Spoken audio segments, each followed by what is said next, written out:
आज कोई उत्तर प्रदेश के अंदर भर्ती की किसी भी कार्रवाई में भाई भतीजावाद, जातिवाद या भ्रष्टाचार की शिकायत नहीं कर सकता और किसी भी सरकार का यह दायित्व बनता है कि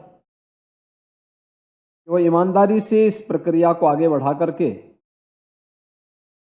चयन की प्रक्रिया में सुयोग्यतम पात्र अभ्यर्थियों को मौका मिल सके, उन्हें अपनी प्रतिभा और अपनी ऊर्जा का लाभ अपने राज्य के अंदर देने के लिए उस प्रकार का मंच दे सके। यह राज्य सरकार ने विगत 5.5 पौने 6 वर्ष के अंदर इस प्रक्रिया को आगे बढ़ाया है और इसीलिए भर्ती की हर प्रक्रिया को हम लोगों ने प्रदेश के अंदर एक मिशन रोजगार के तहत अपने कार्यक्रम को आगे बढ़ाने का कार्य किया। आज उसका परिणाम है कि जिस प्रदेश में वर्षों वर्षों तक नियुक्ति नहीं हो पाती थी, उस प्रदेश में हम लोगों ने विगत 5-5.5 वर्ष के अंदर 5 लाख से अधिक नौजवानों को प्रदेश में सरकारी नौकरी देने में सफलता प्राप्त की है। प्रदेश के अंदर बेहतरीन कानून व्यवस्था की स्थिति के माध्यम से सुरक्षा का दंगा मुक्त प्रदेश बनाने का जो एक वातावरण दिया, उसका परिणाम है कि व्यापक पैमाने पे यहां पे निवेश हुआ। 1,61,00,000 से अधिक नौजवानों को हमें निजी क्षेत्र में नौकरी और रोजगार देने में सफलता प्राप्त हुई। बहुत सारे नौजवान हमारे ऐसे थे जो स्वयं का स्टार्टअप स्थापित करना चाहते थे, लेकिन बैंकों से उनको जोड़ने की प्रक्रिया में कहीं ना कहीं कोई बाधा थी। बहुत सारे ऐसी बातें थी जो बैरियर का काम करती थी। उन सभी बाधाओं को दूर करते हुए 8 लाख से अधिक नौजवानों को, उद्यमियों को हम लोगों ने प्रदेश के अंदर स्वतः रोजगार के साथ जोड़ने में भी सफलता प्राप्त की। आज लगभग 1400 प्रवक्ता और सहायक अध्यापकों की नियुक्ति की प्रक्रिया को आज नियुक्ति पत्र वितरण के माध्यम से और उनके पदस्थापन कार्यक्रम के माध्यम से आज इस कार्यक्रम को आगे बढ़ाया जा रहा है। यह इसी मिशन रोजगार का हिस्सा है जिसे राष्ट्रीय स्तर पर आदरणीय प्रधानमंत्री जी पूरी मजबूती के साथ आगे बढ़ा रहे हैं। आपने देखा होगा कि राष्ट्रीय स्तर पर आदरणीय प्रधानमंत्री जी के अनुकंपा से आज 10 लाख से अधिक अग्निवीरों का चयन हो रहा है। विभिन्न विभागों में, भारत सरकार के विभिन्न विभागों में भी 10 लाख से अधिक युवाओं को नौकरी और रोजगार के साथ जोड़ने की कार्रवाई को युद्ध स्तर पर आगे बढ़ाया जा रहा है। देश और प्रदेश के युवाओं के लिए आज अपने ही राज्य में और अपने ही देश में नौकरी और रोजगार की असीम संभावनाओं को आगे बढ़ाने के लिए ही हम सब आज मिशन रोजगार के इस कार्यक्रम के साथ आपके साथ यहां पर जुड़े हुए हैं। मैं इस अवसर पर इन सभी नवचयनित 1395 प्रवक्ता और सहायक अध्यापकों को हृदय से बधाई देता हूं। यह हम सबका सौभाग्य है कि आपका चयन ऐसे समय में हुआ है जब ये देश और पूरी दुनिया कोरोना महामारी से लगभग उभरने की ओर अग्रसर हुई है, लेकिन साथ साथ भारत के अंदर पहली बार एक ऐसी राष्ट्रीय शिक्षा नीति को हम लोगों ने स्वीकार किया है जो केवल पुस्तकीय ज्ञान तक किसी छात्र को सीमित नहीं रखेगी, बल्कि उसमें नवाचार के लिए, शोध और विकास की उन संभावनाओं को आगे बढ़ाने के लिए व्यापक अवसर उपलब्ध होंगे। और इस अवसर पर आपका चयन आपको भी कुछ नया करने के लिए प्रेरित करेगा। याद रखना, अगर हम समय की गति के अनुरूप नहीं चल पाए तो हम सब पिछड़ जाएंगे, आगे नहीं बढ़ पाएंगे। भारत को फिर से दुनिया के अंदर जो भारत की पहचान थी, उस पहचान को भारत के अंदर फिर से स्थापित करने की प्रक्रिया का यह हिस्सा है। हम उसके साथ भारत को फिर से जोड़ सकें, भारत को उसकी पुरातन पहचान दे सकें। केवल विश्व गुरु बोलने से हम विश्व गुरु नहीं हो जाते हैं, उसके अनुरूप इनोवेशन को, रिसर्च एंड डेवलपमेंट को हमें आगे बढ़ाने के लिए तैयार होना होगा। और ये हमारी शिक्षण प्रशिक्षण संस्थाओं का दायित्व बनता है कि हम उसके अनुरूप अपने आप को तैयार कर सके। आज जिन लगभग 1400 प्रवक्ता और सहायक अध्यापकों की चयन की प्रक्रिया पूरी होने के बाद उन्हें नियुक्ति पत्र और पदस्थापन करने की कार्रवाई के साथ यहां पे जोड़ा जा रहा है, उन सबसे इस बारे में कहूंगा। उनमें से बहुत सारे लोग ऐसे होंगे जो कई वर्षों से इंतजार कर रहे थे। वे तमाम अन्य परीक्षाओं में इससे पहले भी, यूपीएससी की रही हो या फिर अधीनस्थ सेवा चयन आयोग या माध्यमिक शिक्षा चयन आयोग, उच्च शिक्षा चयन आयोग या अन्य तमाम परीक्षाओं का पाठ रहे होंगे, प्रयास किए होंगे, बहुत बार उनकी योग्यता होने के बावजूद भी उनका चयन नहीं हुआ होगा, क्योंकि जिस प्रकार का भेदभाव पहले होता था, भर्ती की प्रक्रिया में जिस प्रकार का भ्रष्टाचार 2017 के पहले उत्तर प्रदेश के अंदर था, वह किसी से छुपा हुआ नहीं है। भर्ती निकलती थी और महाभारत के सारे रिश्ते वसूली के लिए निकल पड़ते थे, ये किसी से छुपा हुआ नहीं है। लेकिन विगत 5.5 वर्ष के अंदर अगर हमने प्रदेश के अंदर अपराध और अपराधियों के लिए जीरो टॉलरेंस की बात की, तो हम लोगों ने विगत 5.5 वर्ष के अंदर भ्रष्टाचार और भ्रष्टाचारियों के लिए भी उसी जीरो टॉलरेंस की नीति को अपनाया है, और उसी का परिणाम है आज प्रदेश का युवा अपनी योग्यता, अपनी क्षमता, अपनी प्रतिभा के अनुरूप प्रदेश के अंदर कार्य प्राप्त कर रहा है। अब तो राष्ट्रीय स्तर की वे निष्पक्ष एजेंसियां तो देश के अंदर अनएम्प्लॉयमेंट की बात के बारे में निष्पक्ष विवेचना करती हैं, वे भी इस बात को कहती हैं कि उत्तर प्रदेश के अंदर विगत 5.5 वर्ष के अंदर अनएम्प्लॉयमेंट रेट 19% से घट करके केवल 2% तक सीमित रह गया है। यह एक अच्छा सकारात्मक संकेत है, लेकिन अभी इस दिशा में बहुत कुछ किए जाने की आवश्यकता है। इसलिए मैं आपसे कहूंगा, आपने देखा होगा अक्सर होता क्या है, जब एक बार सरकारी नौकरी लग जाती है तो व्यक्ति लापरवाह हो जाता है। इससे उभरने की आवश्यकता है, एक नेशनल कैरेक्टर बनाने की आवश्यकता है।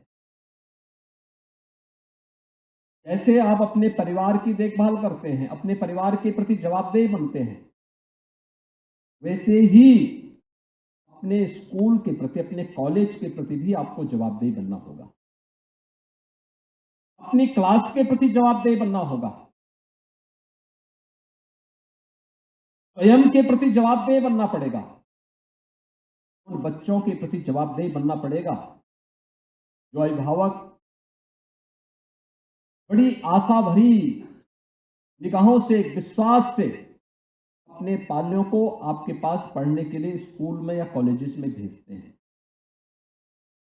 लेकिन जब क्लास नहीं वहां पे हो पाती है, या शिक्षक बिना बताए गायब है, या फिर तमाम अन्य प्रकार की अड़चनें सामने आती हैं,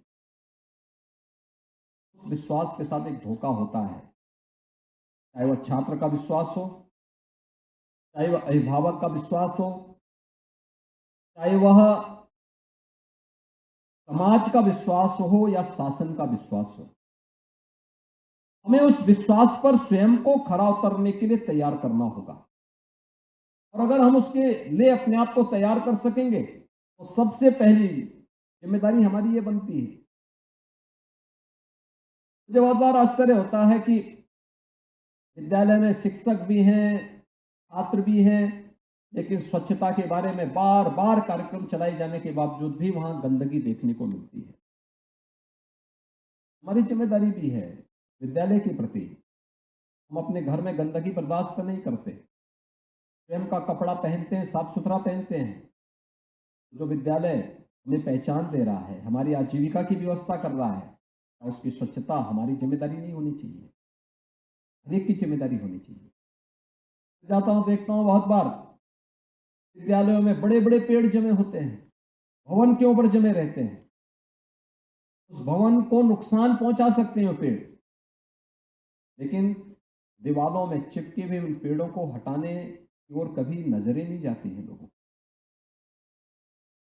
अगर हम उसके साथ जोड़ सकें अपने को, उस विद्यालय के प्रति वही भाव हमारे मन में हो जो हमारा अपने घर के प्रति होता है, अपने देवालयों के प्रति होता है, अपने धर्मस्थलों के प्रति होता है, मुझे लगता है कि इसके माध्यम से बहुत सारी चीजें बोलने की नहीं होती हैं। व्यावहारिक जीवन में जो हम करते हैं अपने आप ही एक संदेश दे देता है, और वो अपने आप में एक आपका संदेश आपकी पहचान का आधार बन जाता है। दूसरा,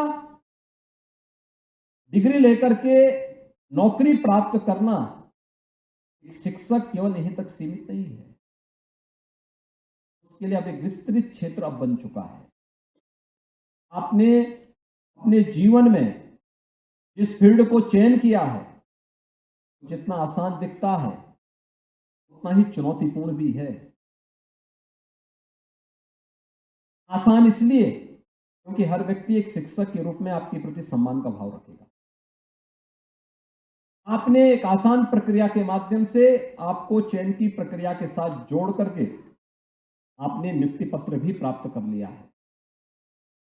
लेकिन चुनौतियां इसलिए क्योंकि आपको अपने आप को साबित करना है।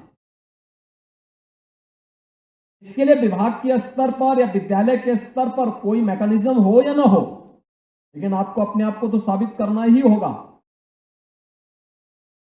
कि सबसे पहले उस विद्यालय से जुड़े हुए उस हर एक छात्र के बारे में, जिन छात्रों के प्रति आपका दायित्व है, वे अच्छे अंक प्राप्त कर सकें, वहां पे एक शैक्षणिक माहौल पैदा हो सके, तो बनाने में योगदान देना। दूसरा, आप अपने स्तर पर ऐसा कैसे माहौल पैदा कर सकते हैं कि राष्ट्रीय शिक्षा नीति जो आदरणीय प्रधानमंत्री जी की मंशा के अनुरूप देश के अंदर न केवल शैक्षिक गुणवत्ता के लिए बल्कि हम नवाचार, शोध और विकास की एक नई प्रक्रिया के साथ उसे जोड़ सकें, उसके अनुरूप हम अपने आप को कैसे तैयार कर सकें, हमारा संस्थान कैसे तैयार हो सके, ये चीजें भी हमें उसके साथ जोड़नी पड़ेंगी। हमें हमेशा अपने आप को अपडेट रखना पड़ेगा। देश और दुनिया के अंदर क्या कुछ हो रहा है, समाज के अंदर क्या कुछ हो रहा है, ये सारी चीजों को अगर हम अपने साथ जोड़ करके अपने आप को अपडेट करेंगे, बहुत सारी समस्याओं का समाधान होता हुआ दिखाई देगा और आपकी एक अलग छवि बनेगी। सम्मान के प्रतीक के रूप में लोग आपको देखेंगे। आपके सामने जीवन में आगे बढ़ने के लिए ढेर सारे अवसर होते हैं। हमें केवल इसके पीछे नहीं भागना है। हम लेक्चरर बन गए या सहायक अध्यापक हो गए तो सहायक अध्यापक बनने के बाद अब हम लोग के बाद फिर लोगों के पीछे आकर के फिर प्रयास करें कि अब हम लोग मुख्यमंत्री पुरस्कार के लिए आगे अपने लिए लाइन लगाना शुरू कर दें, या फिर हम लोग कोई अन्य पुरस्कार प्राप्त करने के लाइन लगा लें। आपकी कार्य पद्धति आपको सम्मानित भी करती है, आपको पुरस्कृत भी करती है, और अगर आपकी वह कार्य पद्धति और उस प्रकार की क्षमता नहीं है, योग्यता भी नहीं है, और तब आप कोई पुरस्कार प्राप्त करते हैं तो स्वयं हंसी का पात्र भी बनते हैं। हम हंसी का पात्र न बने। हमारी योग्यता और हमारी क्षमता हमें हर प्रकार का सम्मान दिलाएगी, और उस सम्मान के लिए अपने आप को तैयार करना, अपने को उन चुनौतियों से जूझने के लिए तैयार करना, जो केवल हमारी नहीं, समाज और राष्ट्र की जो चुनौती है वे हम सब की चुनौती होनी चाहिए। और इसलिए सरकार ने विगत 5.5 पौने 6 वर्ष के अंदर बहुत सारे कदम उठाए हैं। राष्ट्रीय शिक्षा नीति आदरणीय प्रधानमंत्री जी ने देश को एक शिक्षा जगत के माध्यम से भारत को दुनिया की एक सबसे बड़ी ताकत बनाने की दिशा में उठाया गया एक बहुत बड़ा क्रांतिकारी निर्णय है।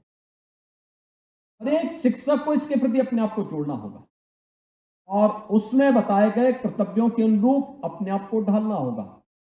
मेरा मानना है भारत दुनिया के अंदर शिक्षा का एक बहुत सबसे बड़े केंद्र के रूप में फिर से उभरने की संभावना रखता है। उन संभावनाओं के लिए हमारे शिक्षकों को अपने आप को तैयार करना होगा। दूसरा, हमारी स्थानीय आवश्यकताओं के लिए भी हमारी शिक्षण संस्थाओं को तैयार होना होगा। देखता हूं कि एक प्रकार का निरपेक्ष सा भाव है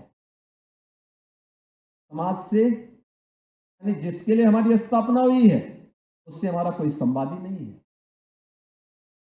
इंडस्ट्री से हमारा कोई संवाद ही नहीं है। ये कारण है कि जब हमारे यहां से कोई छात्र निकलता है तो सर्टिफिकेट प्राप्त करता हो, डिप्लोमा या डिग्री प्राप्त करने के बाद वो एक ऐसे चौराहे पे खड़ा होता है जहां उसके सामने कुछ पता ही नहीं होता मुझे क्या करना है। असमंजस की स्थिति होती है। इस असमंजस को दूर करने का दायित्व आप सबका है। पहले से उसकी लाइन तैयार करना। राष्ट्रीय शिक्षा नीति इसके लिए आपको तैयार करने के लिए एक नया मंच देता है। हम उसके साथ जुड़े। तीसरा, हम इंडस्ट्री के साथ अपने संस्था को कैसे जोड़ सकते हैं, इसके लिए भी हमें अपने आप को तैयार करना होगा। हमारा कॉलेज इस रूप में अपना योगदान दे सकता है या कुछ नया हम भी कैसे सीख सकते हैं। हम कोई बड़ा प्रोजेक्ट बनाते हैं, बड़े प्रोजेक्ट के लिए हमें सोशल इम्पैक्ट स्टडी करनी होती है। आखिर हमारे यहाँ जो समाज विज्ञान पढ़ाते होंगे या ज्योग्राफी पढ़ाते होंगे, वे इस फील्ड में अपनी दक्षता को क्यों नहीं बढ़ा पाते? आखिर हमारे संस्थाओं की टीम भी उस अध्ययन का हिस्सा बन सके, हम अभी से छात्रों को उसकी ट्रेनिंग का हिस्सा बना सके। आप इस प्रकार का प्रोजेक्ट लेंगे, शासन के किसी इस प्रकार के प्रोजेक्ट को अपने हाथों में लेंगे तो आपकी संस्था का भी कुछ उसमें इनकम बढ़ेगी। और आप संस्था से केवल लेते रहेंगे, संस्था के प्रति कोई कंट्रीब्यूशन नहीं कर पाएंगे तो फिर तो एक औपचारिकता होगी। औपचारिकता से उभरने की आवश्यकता है, उससे आगे बढ़ने की आवश्यकता है। विगत आपने देखा होगा कि पिछले 5.5 पौने 6 वर्ष के अंदर हम लोगों ने प्रदेश के अंदर बेसिक शिक्षा परिषद में ही 1,26,000 से अधिक शिक्षकों की निष्पक्ष भर्ती की। माध्यमिक शिक्षा में शासकीय और अशासकीय सहायता प्राप्त जो हमारे कॉलेजेज हैं, विद्यालय हैं, इन सभी में 40,000 से अधिक नियुक्तियां हुई हैं। उच्च शिक्षा की नियुक्तियां अलग हैं। पुलिस की भर्तियां अलग हैं। और भर्ती की प्रक्रिया में जिस प्रकार की पारदर्शिता बरती गई है, ये आपको भी इस बात के लिए प्रेरित करता है कि इसी प्रकार की ईमानदारी, इसी प्रकार की निष्पक्षता, इसी प्रकार की पारदर्शी व्यवस्था आपको भी अपने जीवन में अपनी कार्य पद्धति का हिस्सा बनाना पड़ेगा। हिस्सा बनना भी पड़ेगा और अपनी कार्य पद्धति को उसी के अनुरूप भी ढालना पड़ेगा। अब हम उत्तर प्रदेश जैसे राज्य को देश के ग्रोथ इंजन के रूप में स्थापित करते हैं। हमारा सौभाग्य होना चाहिए उत्तर प्रदेश जैसे राज्य में असीम संभावनाएं हैं। तो उत्तर प्रदेश को देश की सबसे बड़ी अर्थव्यवस्था के रूप में स्थापित कर केवल एक सेक्टर नहीं होगा, अच्छी शिक्षा होगी, सबसे अच्छे युवा हमारे पास हैं, सबसे ज्यादा युवा देश के अंदर हमारे पास हैं। युवा को उसके अनुरूप तैयार तो करने की जिम्मेदारी हमारी ही होनी चाहिए। उसकी स्किल डेवलपमेंट के लिए उस प्रकार के कार्यक्रम होने चाहिए। हमारी शिक्षण प्रशिक्षण संस्थाओं को उसके अनुरूप अपने आप को तैयार करना होगा, उसके अनुरूप बनाना होगा। और इसलिए इतनी बड़ी प्रक्रिया में हम लोगों ने, इतने बड़े पैमाने पर हम लोगों ने नियुक्ति की प्रक्रिया को आगे बढ़ाया। इसके साथ ही संस्कृत विद्यालयों में भी हम लोगों ने तात्कालिक रूप से मानदेय पर शिक्षकों की भर्ती वहां पर करवाई और एक भी कहा कि चयन की प्रक्रिया इसके साथ साथ वह भी चले। जो शासकीय विद्यालय थे वहां पर शासन के स्तर पर, वहां पर बोर्ड जो लोक सेवा आयोग, माध्यमिक शिक्षा चयन आयोग के माध्यम से, और शेष जो निजी प्रबंधन के थे सहायता प्राप्त संस्थाएं, वहां पर एक व्यवस्था बनाई गई कि प्रबंधन और शासन मिलकर के वहां उस प्रक्रिया को निष्पक्ष तरीके से आगे बढ़ाए। भर्ती की प्रक्रिया युद्ध स्तर पर जारी है, लेकिन हम भी उसके अनुरूप अपने आप को तैयार करें। शासन की व्यवस्था में आपने ईमानदारी देखी, आपकी चयन की प्रक्रिया से लेकर के पदस्थापन की प्रक्रिया तक कहीं भी किसी को सिफारिश कराने की आवश्यकता नहीं पड़ी। हाँ, पुलिस वेरिफिकेशन में कुछ समय जरूर लगता है, क्योंकि मैं कहीं निकलता था, मेरे सामने 2-4-10 एप्लीकेशन जरूर आती थी कि साहब हमारा सिलेक्शन हुआ है, नियुक्ति पत्र नहीं मिला है। मैंने विभागीय स्तर पर भी इसकी जानकारी ली, भाई क्यों नहीं मिला है? जब उनका सिलेक्शन हो चुका है तो उनको नियुक्ति क्यों नहीं दी जा रही है? वेरिफिकेशन शासकीय स्तर पर भी, विभागीय स्तर पर भी करवाई जाती है, और पुलिस वेरिफिकेशन की कार्रवाई जब संपन्न हो जाती है, इसके बाद फिर नियुक्ति की प्रक्रिया को उसके साथ जोड़ा जाता है। और आज आपने देखा होगा कि नियुक्ति की प्रक्रिया को भी ऑनलाइन किया गया, यानी विभागीय जो प्रमुख सचिव होंगे उनको भी नहीं पता होगा कि कौन सा अभ्यर्थी, कौन सा चयनित व्यक्ति किस विद्यालय में जा रहा है। एक मेरिट तय की गई, एक रैंकिंग बनाई गई, और उसकी प्रक्रिया के साथ उसको जोड़ने के साथ टेक्नोलॉजी का उपयोग करते हुए इस कार्यक्रम को आगे बढ़ाया गया है। वह एक निष्पक्ष प्रक्रिया, और उस निष्पक्ष प्रक्रिया के साथ ही उसी प्रकार की निष्पक्ष कार्य पद्धति आपकी भी झलकती भी दिखाई देनी चाहिए। मैं आज के इस अवसर पर आप सबसे इसी बारे में आग्रह करूंगा कि आपने विगत 5.5 पौने 6 वर्ष के अंदर प्रदेश के अंदर की कार्य पद्धति को देखा होगा। प्रदेश के परसेप्शन में बदलता उत्तर प्रदेश के प्रति देश के बदलते हुए नजरिए को निवेश के एक अच्छे गंतव्य के रूप में प्रदेश को आगे बढ़ते हुए प्रदेश के अंदर इंफ्रास्ट्रक्चर डेवलपमेंट के कार्यक्रम को आपने देखा है। इन सब से हम आंखें बंद करके नहीं बैठ सकते। हर एक जागरूक नागरिक का दायित्व बनता, हम इसको देखें, समझें, कहां पे कंट्रीब्यूशन हम कर सकते हैं, हम कैसे इस कार्यक्रम के साथ अपने आप को जोड़ सकते हैं, और हमारा इसमें क्या योगदान हो सकता है। ये प्रदेश को देश की सबसे बड़ी अर्थव्यवस्था के रूप में स्थापित करने के लिए अगर अलग अलग क्षेत्र से जुड़े हुए लोग कार्य करना प्रारंभ करेंगे, उसके अच्छे परिणाम आएंगे।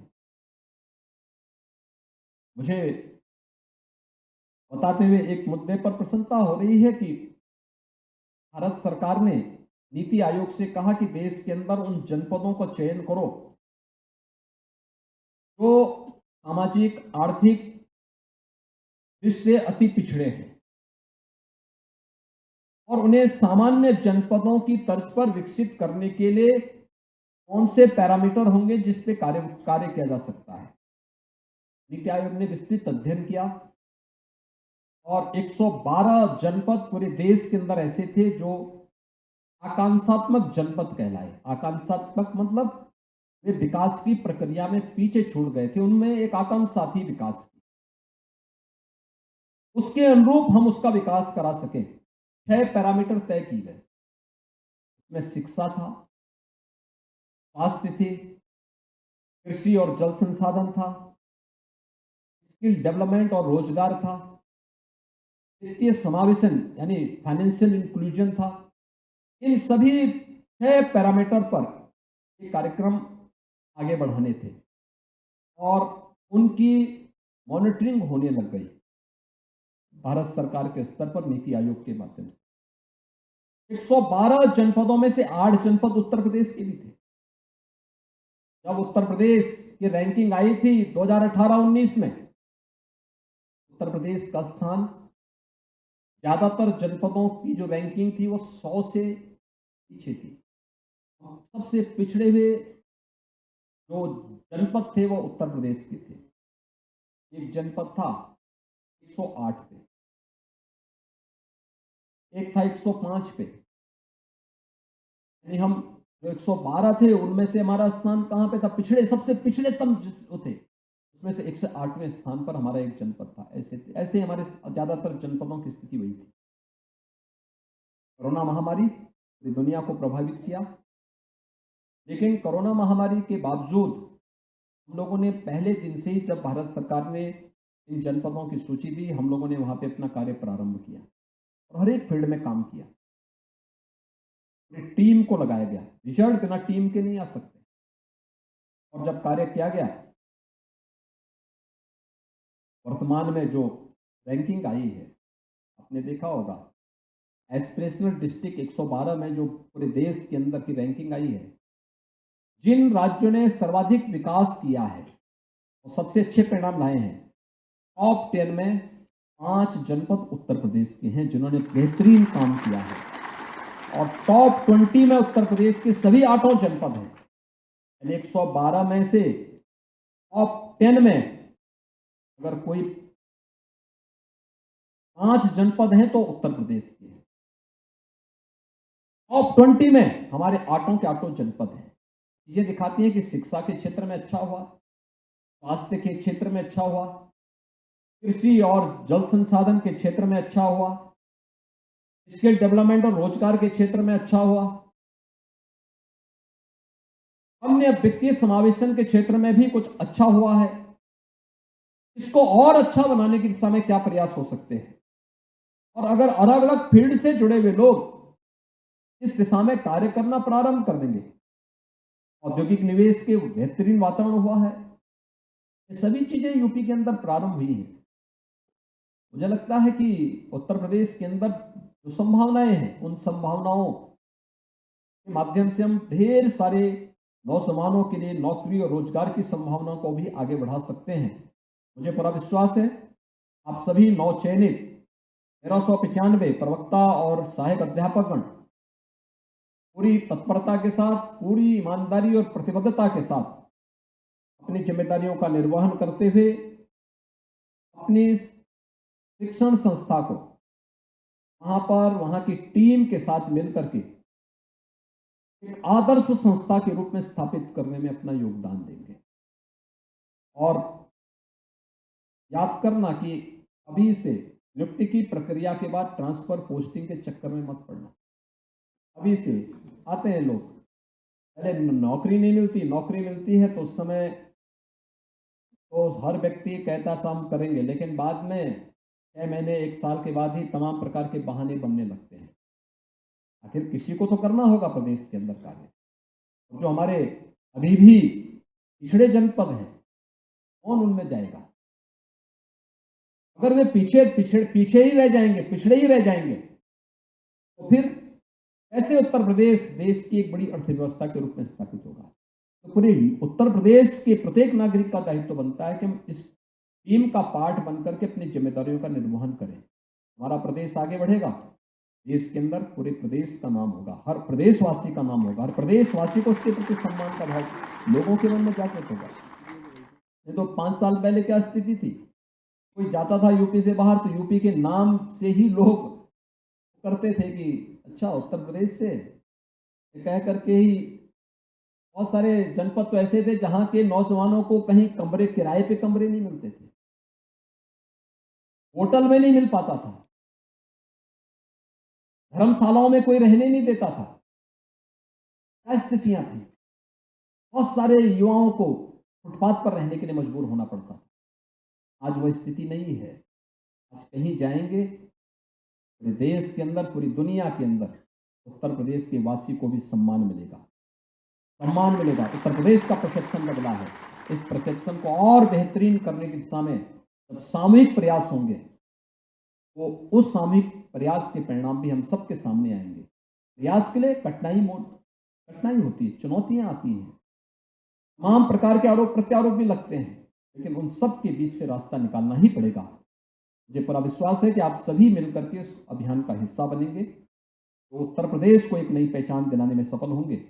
आज मुझे प्रसन्नता है कि आप सभी 1395 जो नवनियुक्त शिक्षक हैं, यह मिशन रोजगार का हिस्सा बनकर के उत्तर प्रदेश के उस हर नौजवान को जिसको हमें नौकरी और रोजगार के साथ जोड़ने की ईमानदारी के साथ एक प्रतिबद्धता सरकार ने दोहराई थी, सब उसका हिस्सा बने हैं। मैं इस अवसर पर आपको, के सभी परिवार के सदस्यों को, आपके सभी मित्रों को हृदय से बधाई देता हूं, अपनी शुभकामनाएं देता हूं और विश्वास व्यक्त करता हूं